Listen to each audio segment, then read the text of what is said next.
All right, we're good to go. So, we'll get your in-game name My in-game name is Lord Broseiden. and your division. Is currently Gold 5, but I only have 20 games played on the season. I finished Gold 2 last season.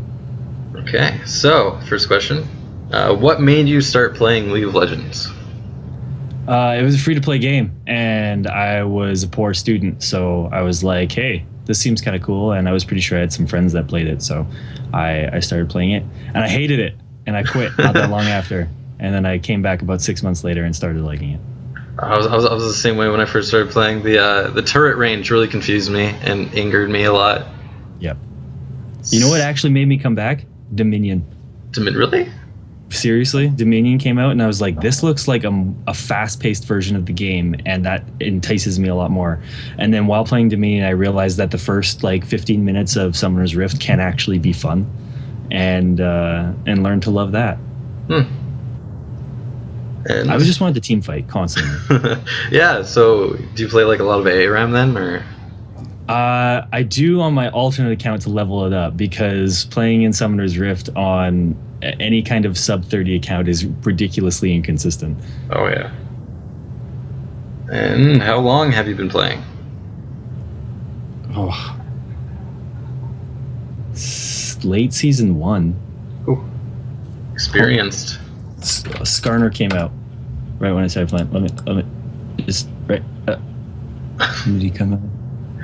Since about that's October 2011.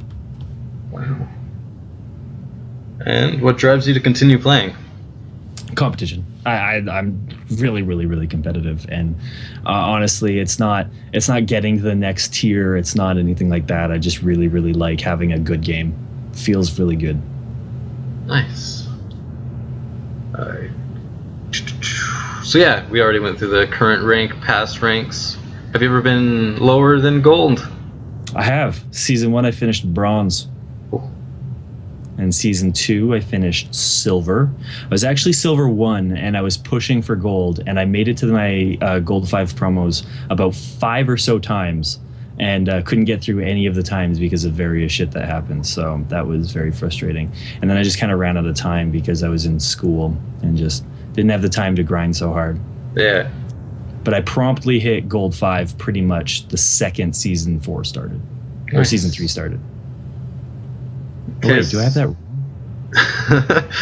I don't know. That's something that you should know. I think I meant to say season 3 and then season. Yeah, that's the way that happened. It was season 3 I finished silver 1. Nice. Season 1 I finished bronze. Season 2 I finished silver. Something. Just a steady climb.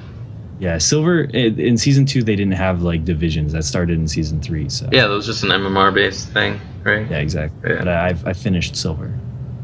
Decent. So this is going to be a longer question, but thoughts on people from other leagues, starting with bronze. Okay, I have no idea.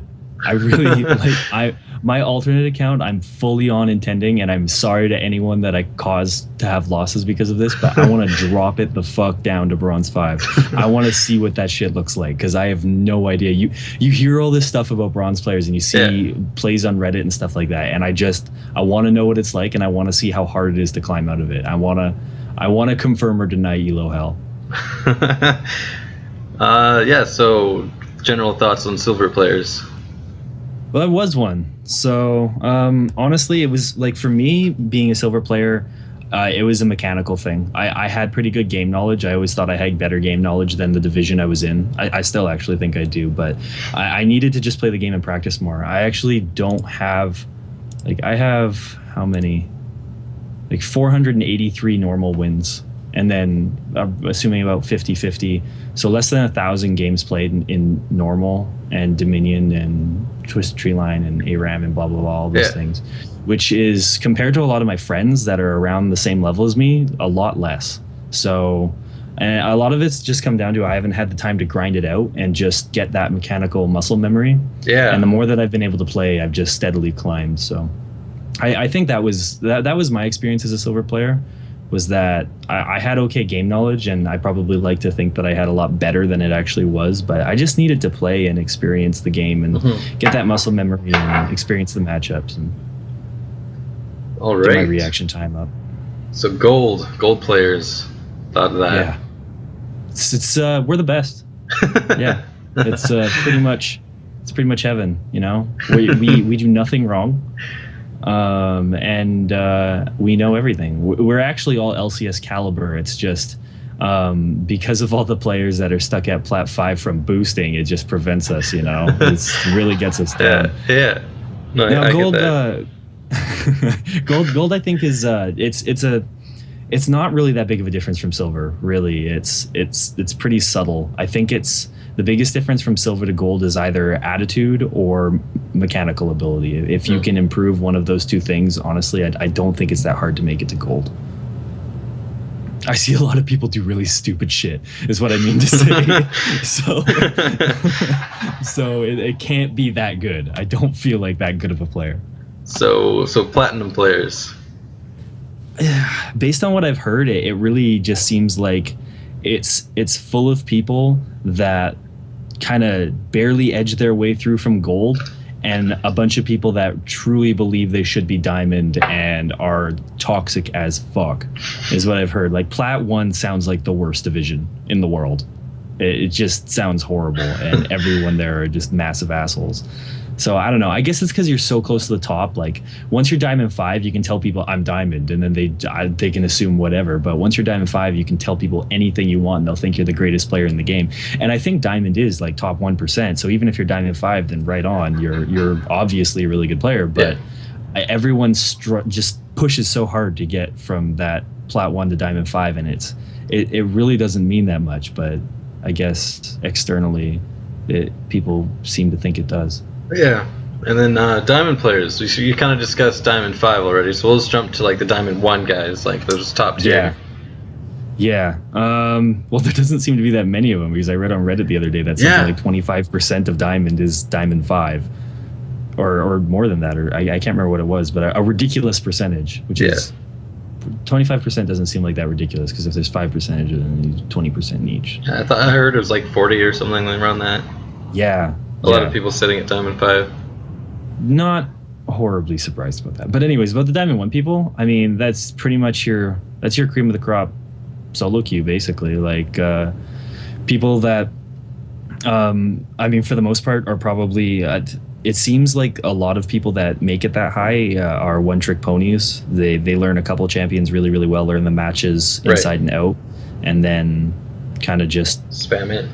Yeah, exactly. Yeah, like Box and his Mad Ribbon plays, stuff like that. Yeah, exactly. Does this apply to Challenger and stuff like that too? Or are we doing the Challenger is going to be the next one for your thoughts. So yeah, what do you think of Challenger players? It seems even more one-trick pony-ish. Like people pretty much master a champion and then play a couple around a decent level and hope that they don't get stuck on those champions, basically. Versatility seems pretty low outside of the LCS players. And I think they don't really play solo queue to practice the competitive side of it, right? They just do it to keep their mechanics up. They scrim for the mechanical side. So really, it kind of just seems like these people are just the mechanical reaction time gods. They just react really, really well to individual things. They know build paths well, and they just stomp their lane and win lane, win game. Yeah. That's what it seems like. So next question is thoughts on the general League of Legends community. A lot better than it was a couple of years ago. Oh, yeah.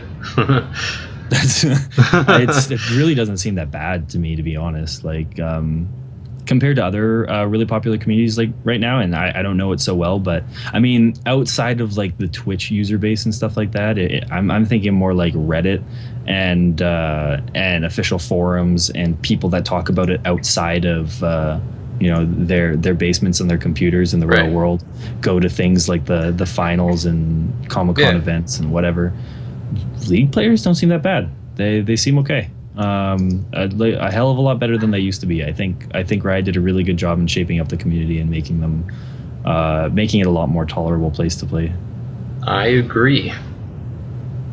So, do you pay attention to the pro leagues, like LCS, stuff like that? Yep. I watch almost every LCS game, and I read the recaps of almost every other league. I don't always necessarily watch like LPL and it's not OGN anymore, but LCK or whatever they're called. Yeah. I don't often watch those games. I used to actually try and watch like pretty much as many of the games as I possibly could. And back when I was taking classes in college, I just didn't have time to play the game. So while doing homework, I would just watch the VODs, which was giving me the same sort of fix as playing the game anyways. So it was kind of a spectator sport for me. Yeah, I watch pretty much all the LCS, all NA, most EU, and recaps of all the other stuff. All right. And do you watch or follow any streamers or content creators? Not that often. I don't watch streams as much as I used to. I actually have the CLG ranked 5s that just went up on Reddit a couple like yesterday or something like that. I'm watching like game 5 of 6 of those because they were pretty funny. Oh, they're Anytime hilarious. I can watch some Rush Hour, Doublelift, and Afram, were really fun to watch. And the whole CLG dynamic is usually really fun to watch, despite them not even being like my favorite team. They're just really fun to watch. Yeah. I don't watch many of the streams too often because honestly, like, most of the pro players get really salty and just quiet, and they're not really that entertaining. So, I like, if you want to watch some sick plays, then I mean, I might throw on Bjergsen, or I might watch like the real POB, the original Po Belter, stuff like that. But more often than not, it's like montages and funny things. Network Kitten, Dodge Lol. YouTube creators that mostly make funny stuff. I have watched some Spazzy, but I love Spazzy. not as much as I used to. Honestly, anyone that makes a sick montage or a funny mashup of LCS stuff, that's usually what I watch in terms of league content. Have you seen Peace Pigeon? Yeah, Peace Pigeon's pretty cool. Yeah, he's pretty good.